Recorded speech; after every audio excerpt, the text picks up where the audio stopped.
Hello and welcome to your daily astrology and tarot horoscope. This is for the weekend of August 30th, which is Saturday, through August 31st, which is Sunday of 2014, and it's the Labor Day weekend. Oh, nice. It's kind of actually bad because I'm kind of in an accounting type position, and so it's going to be the first of the month. So I'm going to have half day on Friday. I'm going to have Monday off, and Tuesday is going to be a tough day, but anyway, I guess I'll have a good weekend before being bombarded when I get back. So I hope everybody's doing well. I'm loving doing these videos. If you have any comments or feedback, I'd love to hear from you. Alright, so the first thing that started is the card of the day. The Osho cards of the day just keep getting more wonderful for the week. I mean, super, super, super auspicious.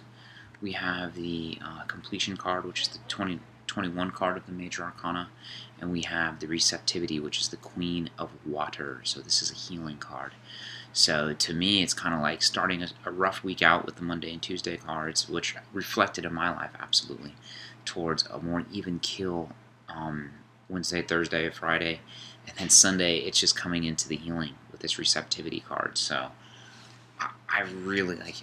I'm trying to think what is going on in my life that's going on with all these major arcana events. Like what could be going on that's just keeping me afloat and chasing my bliss, chasing my two dreams, being the best person that I can be.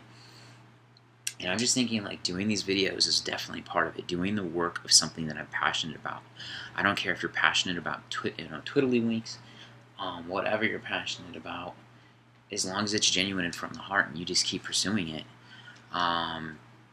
It's just going to start paying dividends, and I can see that. I'm getting a lot more viewers. I mean, I'm getting very kind comments, but it's not about that. I'm hoping that, this is healing for me. I'm hoping this is helpful to others, and that's just like my intention. And the more that I do that, it's really weird. When I've gotten my Reiki 1 attunement, and with healing, a lot of people who heal, they lose their energy, and with Reiki, you don't. And it's just remembering, like, it's like when I made a kind of like that 29 question tarot video from the Avalon Spiritual Odyssey. I did a video that was like 29 questions about my habits of the tarot. What my relationship to the cards, and I stayed up super late finishing it up on like a Thursday or Friday or something. And well, it must have been Thursday because I went to work the next day and I should have been just exhausted, but that gave me that energy because I was so happy doing it, and it like blissed me over into the next day, and I was just being able to express myself and to kind of be embedded into like a little community of like-minded people for a second.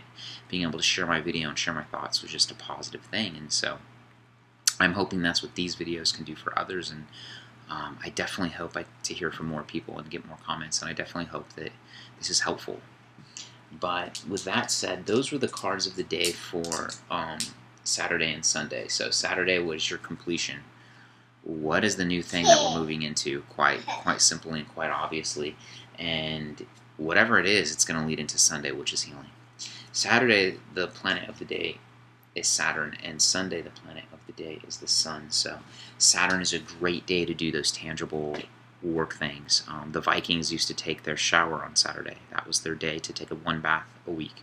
So hopefully you're taking a few more than that, but it's usually my day to wash the car, do the laundry, go through any mail that I didn't go through during the week, those silly things, get that abstract, that, to the grind stuff done so I can relax on Saturday night and have a shining full Sunday morning. I call Sunday the shine day.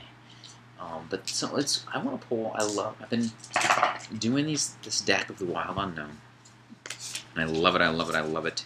I recommend everybody to get it. I love the woman's story. God, I forget her name. It's Kim something, who made this deck, and it really reminiscent of my story because she said she was, she was always an artist, which I was not. I'm not a visual artist. I do some abstract stuff I could show, but I do a lot of photography. All the thumbnails, if you ever see my videos online, all those are my photos done with an iPhone, usually at my lunch break from work. Usually. It just depends. Or I do a lot of running at Griffith. I do a lot of outdoor running in nature, and I take pictures then too. I'll be running and I'll stop, grab my phone out while I'm listening to music and snap a picture. And those are usually the photos I use for the thumbnails for these videos. Okay, so I'm just gonna pull one card for Saturday, the Wild Unknown deck. Whoa, this looks like the 1, 2, 3. This is the 8 of Wands, it looks like. This looks like a good card. I like this card. It's very hard for me to tell what's going on in her deck because it's very subtle and there's not a lot of human interaction, so I kind of like that challenge in a way because it's not a bad challenge. You don't want to be challenged by your tarot deck, but it's like, I mean, maybe you do, but it's just so beautiful to look at. I don't know what's compelling about it. I can't explain it. I can't put my finger on it, but I love this card. And this is for Saturday, which is, remember, the completion day. To me, if I'm reading the cards right, this is some sudden insight. You've been structured around this circle, and somehow something goes off. Something gets channeled. That sudden movement happens. This is the 9 of Wands, and so 9 is definitely one of those ending numbers because then you're going back to 1. You know, there's no 0 numerology. You're going back to 1. So this is definitely that completion's coming, and some great insight probably is what leads to it. The Wands represent fire. And then the second card is the World. And this is an interesting card. It's kind of got, it looks like an eye, and it's got snake skin and pupils, but it's completely embedded in the cosmos. As you can see, there's all the other stars around it, and it's the 21st card of the deck. That's very, very, very, very interesting.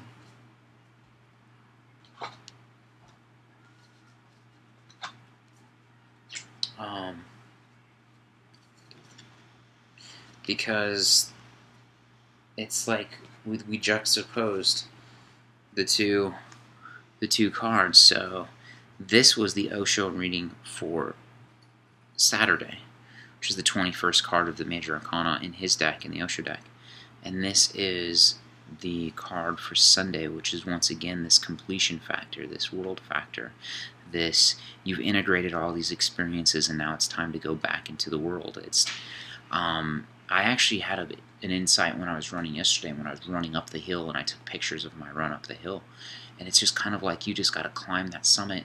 You got to struggle against it, and you have to just enjoy that process of going up it. I take so many pictures. I'm sweating. I'm listening to some of my old favorite music, and I just love going up that hill. I run up kind of a mountainside that's on a trail, and I do about 6 miles, and so it's at least 2 or 3 miles going straight uphill the whole time.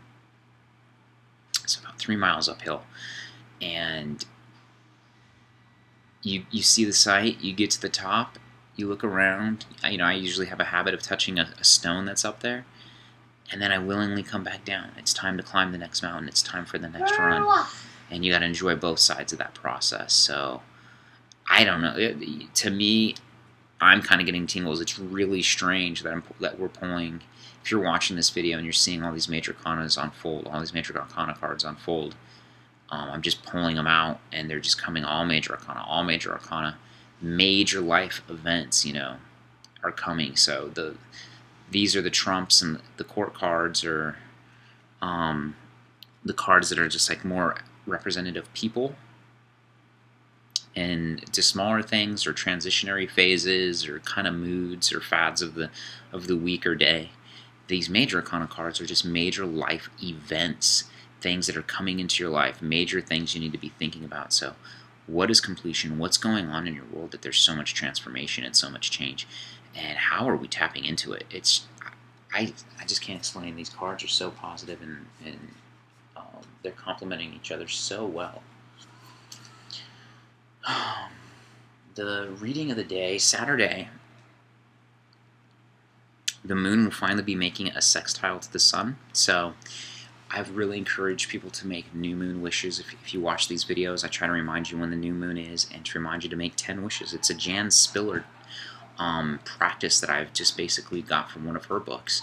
And she's a famous astrologer, and just doing the new moon wishes, having a ritual based around the moon, it's very impactful just for the intention's sake. Even if you're an accountant who does whatever, just being able to sit down at once a month in a structured way. I mean, shouldn't be something that's that weird. It's like once a month you sit down, about 10 hours after the new moon, within 10 hours after the new moon, so set a time, and you just write down 10 intentions, if you don't want to call them wishes, and just say, I intend, personally, I say, universe, I wish for these things, or for something better for my highest good and for the highest good of all concerned. And then I make a list of my 10 wishes, and all my wishes start out with, Jan Spiller suggests saying, I want, and I say, I wish. So at this point, the only reason I'm bringing it up is the moon is now creating a sextile to the sun, because the sun is at 7 degrees of Virgo, and the moon will be at 8 a.m. Pacific Daylight Time in Beverly Hills. The moon will be at 3 degrees of Scorpio, creating a sextile. And that sextile is an easy-flowing communication from the sun and the moon. What it could mean is something gives you that extra boost emotionally to bring some of your new moon wishes to fruition. That's all it means. Is on Saturday, there's going to be that extra little support that you need, that extra little whatever trickles in, and whatever wishes you had, it's gonna just push you and nudge you along in a good way. The other things going on is, the sun is now really, really, really opposing Neptune, and I haven't been discussing that, but Neptune's at 6 degrees in Pisces, and the sun is now in 7 degrees of Virgo, both mutable signs, Virgo being the earth mutable, and Pisces being that water mutable sign. So it's definitely a time. I mean, Neptune's about spirituality. It likes to dissolve the things you're doing. So it's definitely a time where it's, a weekend about dissolving ego, dissolving just that, I just call it like that Mars and that Saturn energy, where Mars is that do, got to burn that energy. And Saturn is that kind of hermit away, get structured, purge out anything that's unneeded, no fun, no frivol, just get down to the bare bones, get your hands dirty, and do what you need to do to get the work done, and to learn, to grow, to develop. And, there's no cherry on top, and there's no, stopping and smell the roses. It's time to get on with it and do what you need to do. That's Saturn. And so when you're going to have this opposition with the sun and Neptune, it's basically the opposite of that energy. And maybe that's what's going on with all the spiritual stuff going on. This is a time to channel in that those spiritual notions, those things you're thinking, those premonitions, and really, maybe journal about it, maybe write about it, maybe think, just kind of document what's going on with this weekend, especially with all these great cards, and especially if you're watching this video. I'd really, really encourage you to do that. So everything's looking really, really positive for the weekend. You've got some great cards. As you can see from the horoscope, there's some really good things coming up with that. So you've got, like I said, the moon sextiling the sun and the sun opposing Neptune. So just be looking for those intuitive things going on. And yeah, that's it. I hope you have a great, great weekend. I hope you have a great Labor Day weekend. My name is Nicholas. If you have any comments or questions, please post them in the comment section. I'd love to hear from you. Thanks.